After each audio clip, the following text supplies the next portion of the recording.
Hi hello வணக்கம், welcome to ஆசி Tamil kitchen. இன்றைக்கி நம்ம கிச்சனில் மஷ்ரூம் பெப்பர் ஃப்ரை பண்ண போகிறோம். இது வந்து நம்ம சப்பாத்தி தோசை கூடலாம் சாப்பிட்றதுக்கு, இல்லாட்டி ஒரு சைட் டிஷ்ஷாகவே இதை சாப்பிட்றதுக்கு அவ்வளோ நல்லாயிருக்கும். இது எப்படி பண்ணுறதுன்னு பார்க்கலாம். இதுக்கு முதல்ல ஒரு மசாலாவை ட்ரை ரோஸ்ட் பண்ணி அரைக்க போகிறோம்.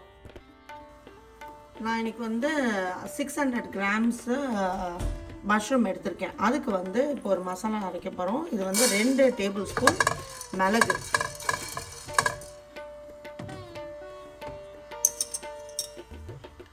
1 டீஸ்பூன் சோம்பு, இன்னும் கொஞ்சம் கூட எடுத்துக்கலாம், 1 டீஸ்பூன் ஜீரகம். இதை ட்ரை ரோஸ்ட் பண்ணிவிட்டு இதை நம்ம அரைச்சி வச்சுக்க போகிறோம். இது ரொம்ப ஈஸி ரெசிபி, சீக்கிரமாக பண்ணக்கூடியது, டேஸ்ட்டும் ரொம்ப நல்லாயிருக்கும். நம்ம வந்து எதுக்கப்புறம் என்ன ஆட் பண்ணோம் அதுதான் ரொம்ப முக்கியம். ஸோ இதை வந்து நம்ம அரைச்சி வச்சுக்கிட்டு இதில் தான் நம்ம மஷ்ரூம் பெப்பர் ஃப்ரைக்கு யூஸ் பண்ண போகிறோம். ஹை ஃப்ளேமில் வச்சுட்டு நல்லா ரோஸ்ட் பண்ணுங்கள்.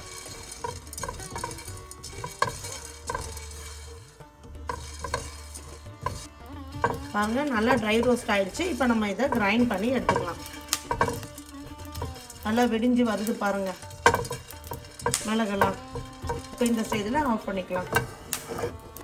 இதில் வந்து ஒரு 2 டீஸ்பூன் ஆயில் போட்டுக்கோங்க.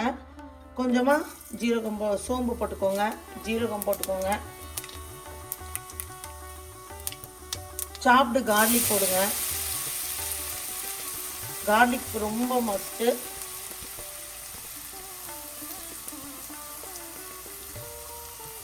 முழு கார்லிக்கும் ஆட் பண்ணிக்கோங்க.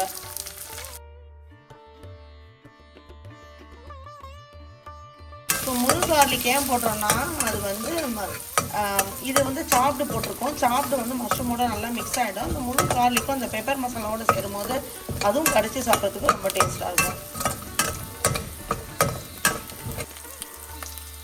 இதில் வந்து கருவேப்பிலை ஆட் பண்ணிக்கோங்க. ஆட் பண்ணிவிட்டு அதையும் நல்ல ஒரு மிக்ஸ் கொடுத்துருங்க.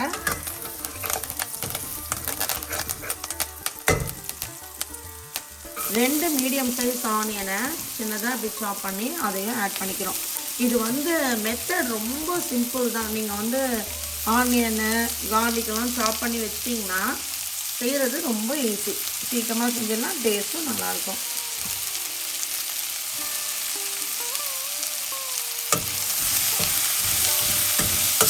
ஹை ஃப்ளேமில் வச்சு இதை பண்ணுங்கள். ஆனியன் வந்து ப்ரௌன் கலரில் வரணும், கொஞ்சம் நிறம் மாறணும்.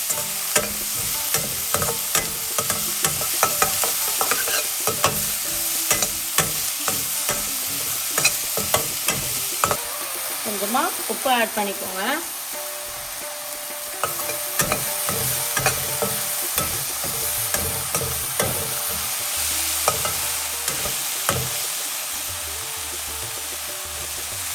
ஆனியன்லாம் நல்லா வெந்து வரட்டும், ப்ரௌன் கலரில் வரட்டும். அது வரைக்கும் அப்படியே விடுங்க. அது நல்லா கிளறி விடுங்க.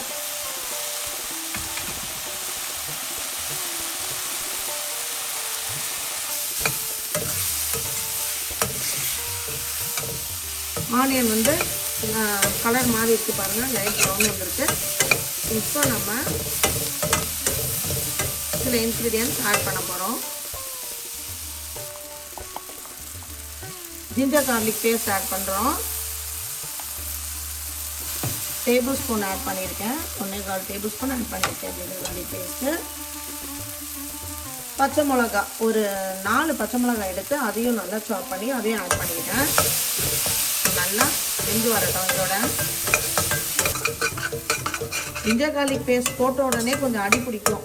ஸோ அதனால் அப்போ வந்து சிம்மை வந்து லோவில் வச்சுக்கோங்க, ஃப்ளேமை வந்து சிம்மில் வச்சுக்கோங்க. மஞ்சப்பொடி ஒரு 3/4 டீஸ்பூன் ஆட் பண்ணிக்கோங்க. கரம் மசாலா அதே மாதிரி ஒரு 3/4 டீஸ்பூன் ஆட் பண்ணிக்கோங்க.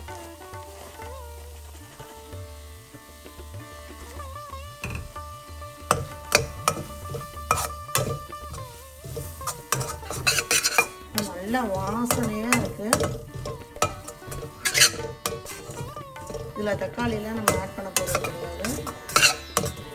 இப்போ ஃப்ளேமை மறுபடியும் ஹையில் வச்சுக்கோங்க, மீடியம் டு ஹை வச்சுக்கோங்க.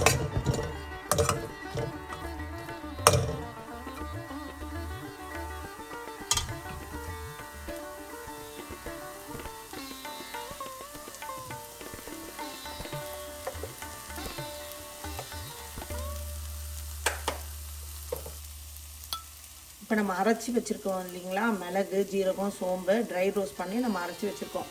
அதில் வந்து இப்போ நான் வந்து 600 கிராம் வந்து மஷ்ரூம் எடுத்திருக்கேன். ஸோ அதுக்கு வந்து பாதி மசாலா இப்போ ஆட் பண்ணிக்கோங்க.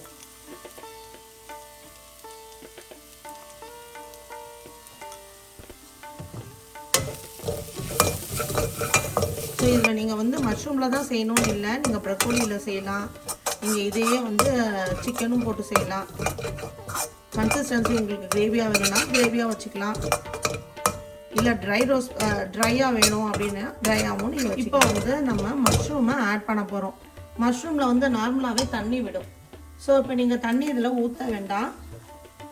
இப்போ மஷ்ரூமை நம்ம ஆட் பண்ணிக்குவோம். பெரிய மஷ்ரூமாக இருந்தால் 4ஆக கட் பண்ணிக்கோங்க, சின்னதாக இருந்தால் 2ஆக கட் பண்ணிக்கோங்க. ரொம்பவும் சின்ன சின்னதாக கட் பண்ணிட்டீங்கன்னா அதுக்கப்புறம் அது வந்து கன்சிஸ்டன்சி மாறிடும்.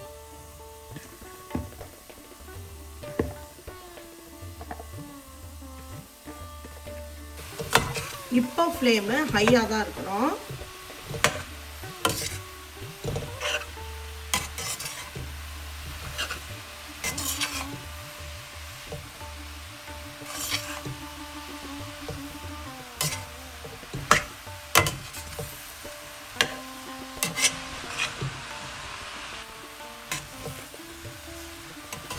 ஹை ஃப்ளேமில் ஒரு 6 to 7 minutes இந்த மாதிரி பரட்டிக்கிட்டே இருங்க.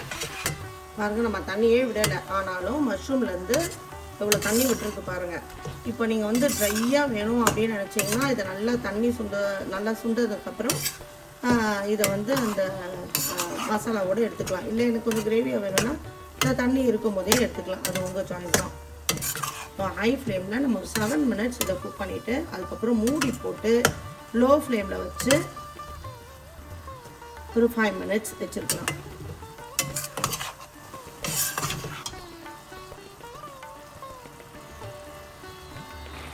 இப்போ நம்ம க்ளோஸ் பண்ணி ஃப்ளேமை வந்து லோவில் வச்சு குக் பண்ணுவோம்.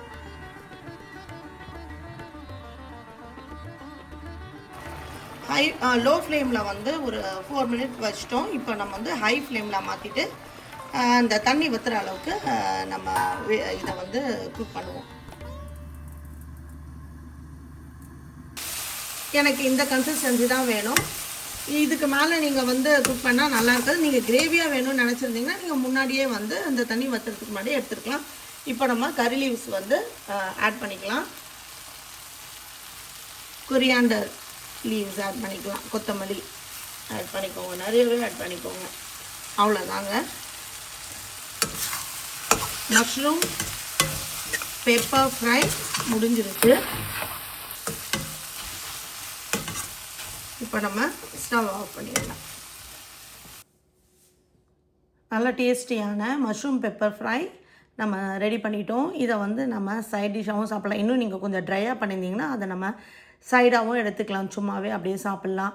இதை வந்து சப்பாத்தி கூட சாப்பிட்டு பாருங்கள், இல்லை பரோட்டா கூட சாப்பிட்டு பாருங்கள், இல்லை தோசை இட்லி கூட உப்பு காரம் இதெல்லாம் வந்து உங்கள் டேஸ்ட்டுக்கு ஏற்ற மாதிரி அட்ஜஸ்ட் பண்ணிக்கோங்க. பெப்பரை குறைக்கணுன்னா கொஞ்சமாக குறைச்சிக்கோங்க. இது வந்து நான்வெஜ்ஜுக்கு ஈக்குவலாக இருக்குது இந்த ரெசிபி. நீங்கள் நான்வெஜ் சாப்பிட்ட ஃபீல் வருது இதை சாப்பிடும் போது. கண்டிப்பாக நீங்கள் வீட்டில் செஞ்சு என்ஜாய் பண்ணுங்கள். நீங்கள் இன்னும் வந்து ட்ரையாக பண்ணியிருந்தீங்கன்னா நீங்கள் இதை சைடாகவும் அப்படியே சாப்பிட்லாம். எல்லாருக்கும் இது ஒரு பிடிச்சமான டிஷ்ஷாக இருக்கும். தேங்க்ஸ் ஃபார் வாட்சிங் my videos. Please like and subscribe. Thank you.